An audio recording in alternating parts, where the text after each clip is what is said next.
High নমস্কার বন্ধু, good morning. আমি চন্দ্র মল্লিক, তোমরা দেখছো আমার ইউটিউব চ্যানেল। আমার ইউটিউব চ্যানেলে তোমাদের সকলকে স্বাগত। বন্ধুরা, তোমরা কেমন আছো? আশা করছি তোমরা সকলে খুব ভালো আছো, আমিও খুব ভালো আছি। বন্ধুরা, আজকে আমার আলোচ্য টপিক ইকোনমিক্স। ক্লাস 11-এর ইকোনমিক্সের প্রথম অধ্যায় অর্থনীতির সংজ্ঞা ও বিষয়বস্তু। এই অধ্যায়টি থেকে আজকে আমি একটি ভীষণ ইন্টারেস্টিং এবং ইম্পর্টেন্ট টপিক তোমাদের সঙ্গে খুব সুন্দরভাবে আলোচনা করব এবং তোমাদের বোঝানোর চেষ্টা করব। টপিকটা হচ্ছে অর্থনীতি, দুষ্প্রাপ্যতা ও দক্ষতার আলোচনা। এই টপিকটি ভীষণ ইম্পর্টেন্ট এবং ইন্টারেস্টিং। এই টপিকটি তোমাদের সঙ্গে আজকে খুব সুন্দরভাবে আলোচনা করার চেষ্টা করবো। তো বন্ধুরা, তোমরা অবশ্যই শেষ পর্যন্ত মন দিয়ে ভালো করে শুনবে আর দেখবে, তবেই তোমরা বুঝতে পারবে। যদি বুঝতে পারো, ভালো লাগে, অবশ্যই লাইক করে জানাবে, খারাপ লাগলে ডিসলাইক করে দেবে। বন্ধুরা, তোমরা যদি শেষ পর্যন্ত দেখো, তাহলে আমি কথা দিচ্ছি তোমাদের টাইমটা নষ্ট হবে না, বরং তোমরা এই বিষয়টি পুরোটা জানতে পারবে, পুরোটা বুঝতে পারবে। পারলে সাবস্ক্রাইব করবে, সাবস্ক্রাইব করলে অবশ্যই বেল বাটনটি প্রেস করে রাখবে। বন্ধুরা, আমি চাই আমার পশ্চিমবঙ্গের প্রত্যেকটা ভাই বোনকে, প্রত্যেকটা বন্ধু বান্ধবকে সাহায্য করতে। যদি তোমার ভিডিওটি ভালো লাগে, অবশ্যই লাইক করে জানাবে, খারাপ লাগলে ডিসলাইক করে দেবে। তো বন্ধুরা, অবশ্যই শেয়ার করে অন্য ভাই বোনকেও দেখার সুযোগ করে দেবে। তো চলো শুরু করছি। দেখে নাও অর্থনীতি, দুষ্প্রাপ্যতা ও দক্ষতার আলোচনা। বন্ধুরা দেখো, অর্থনীতি, দুষ্প্রাপ্যতা ও দক্ষতার আলোচনা, অর্থাৎ economics as the study of scarcity and efficiency. ভালো করে শোনো, আমি তোমাদের বোঝানোর চেষ্টা করছি। মার্শালের সংজ্ঞার থেকে আরও একটি উন্নত সংজ্ঞা দিয়েছেন অধ্যাপক রবিন্স। মার্শাল একটি সংজ্ঞা তো দিয়ে গেছেন অর্থনীতির, তার উপরেও একটা আরও সুন্দর অর্থনীতির সংজ্ঞা দিয়েছেন অধ্যাপক রবিন্স।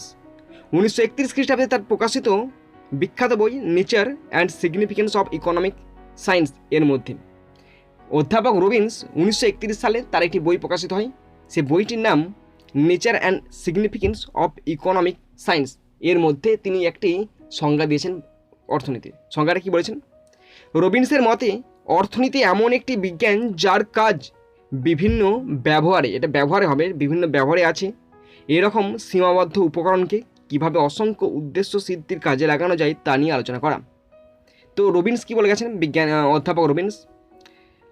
অধ্যাপক রবিন্সের মতে অর্থনীতি এমন একটি বিজ্ঞান যার কাজ বিভিন্ন ব্যবহারে আছে এরকম একটি সীমাবদ্ধ উপকরণকে কিভাবে অসংখ্য উদ্দেশ্য সিদ্ধির কাজে লাগানো যায় তা নিয়ে আলোচনা করা।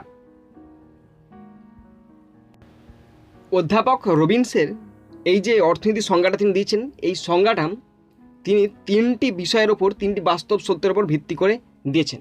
তিনটি বাস্তব সত্য কি? প্রথমত, মানুষের অভাব অনন্ত।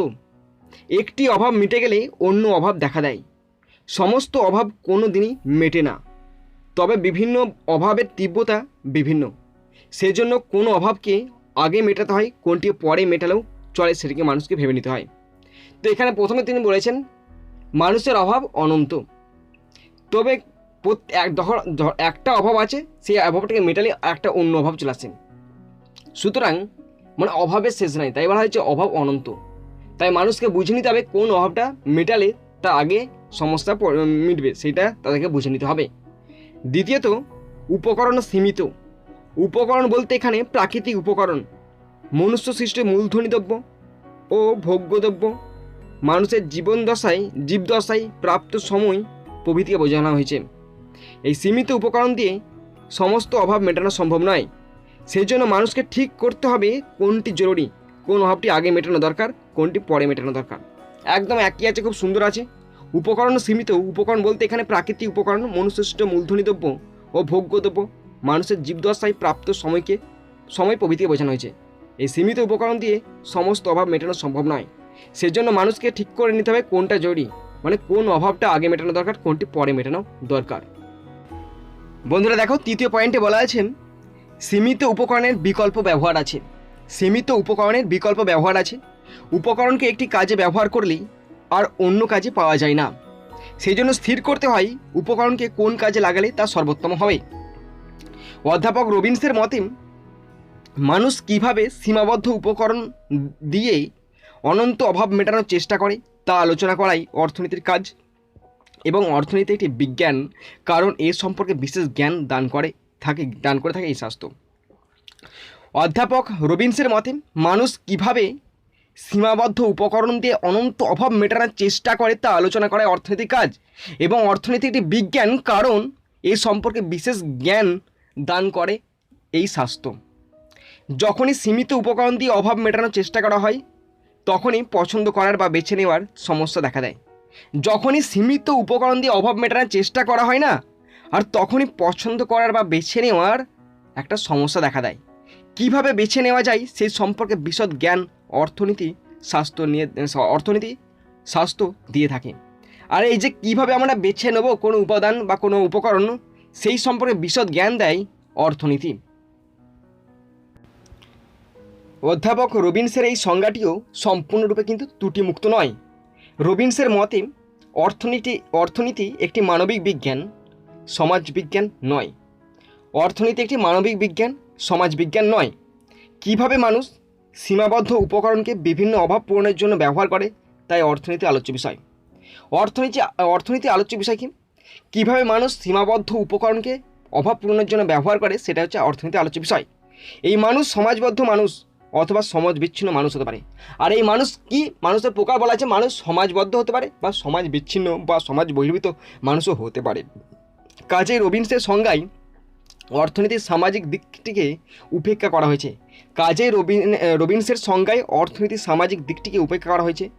হিমালয়ের গুহায় বসবাসকারী কোনো সাধু দিনের কতটা সময় তপস্যা করবেন এবং কতটা সময় খাদ্যদ্রব্য আহরণে ব্যয় করবেন তা ঠিক করার সমস্যাটি রবিনসের মতে অর্থনীতি আলোচ্য বিষয়বস্তুর অন্তর্গত হবে। যেমন একটা সুন্দর এক্সাম্পল দেওয়া আছে, হিমালয়ের গুহায় বসবাসকারী কোনো সাধু দিনের কতটা সময় তপস্যা করবেন এবং কতটা সময় তিনি খাদ্যদ্রব্য আহরণে ব্যয় করবেন তা ঠিক করার সমস্যাটি রবিনসের মতে অর্থনীতি আলোচ্য বিষয়বস্তুর অন্তর্গত হবে। কিন্তু অনেকে মনে করেন যে অর্থনীতি একটি সমাজ বিজ্ঞান এবং পছন্দের সমস্যাটি যখন একটি সামাজিক দিক আছে তখন এই অর্থনীতির আলোচ্য বিষয়ের অন্তর্ভুক্ত হবে। সমাজবদ্ধ মানুষ একে অপরের ওপর নির্ভরশীল। অভাব মোচনের জন্য বিভিন্ন মানুষের মধ্যে দ্রব্য ও সেবা কার্যের বিনিময় হয়। বিনিময় একটি গুরুত্বপূর্ণ অর্থনৈতিক কাজ।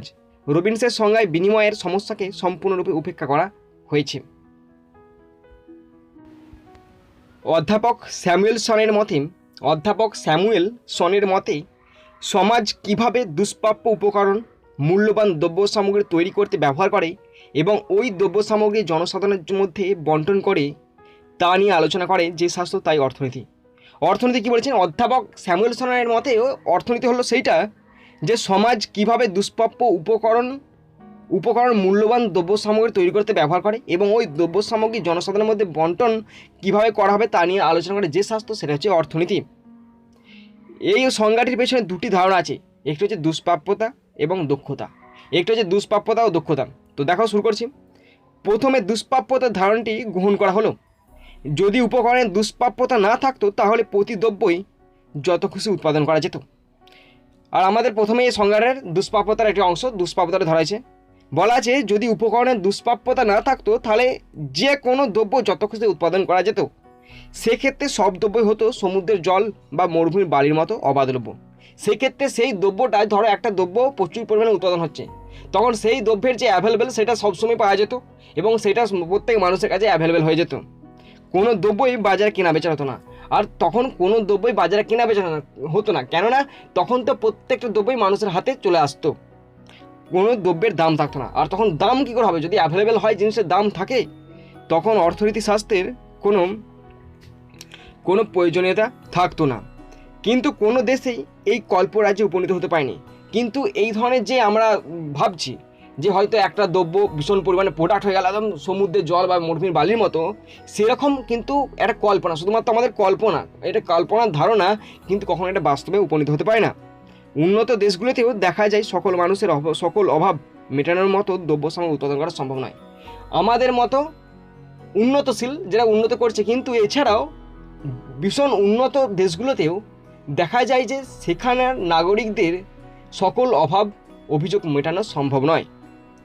মানুষের অভাব অনন্ত, কোনো দ্রব্যের অভাব মিটে গেলে আবার নতুন অভাব সৃষ্টি হয়। এভাবে সকল দেশেই উপকরণ সীমিত কিন্তু অভাব অনন্ত। শেষে কি বলা আছে দেখো, যেহেতু অভাব অনন্ত উপকরণ সীমিত। অভাব কিন্তু অনন্ত কিন্তু উপকরণটা না সীমিত, একদম লিমিটেড। উপকরণের ব্যবহার দক্ষতম হওয়া প্রয়োজন। উপকরণ যেহেতু সীমিত তাই উপকরণটাকে একদম সঠিকভাবে অ্যাকিউরেটলি ব্যবহার করতে হবে। অর্থাৎ সীমিত উপকরণকে এমনভাবে ব্যবহার করা দরকার যেন তার সাহায্যে সর্বাধিক পরিমাণ দ্রব্য সামগ্রী উৎপাদন করে জনসাধারণের সর্বাধিক অভাব মেটানো যায়।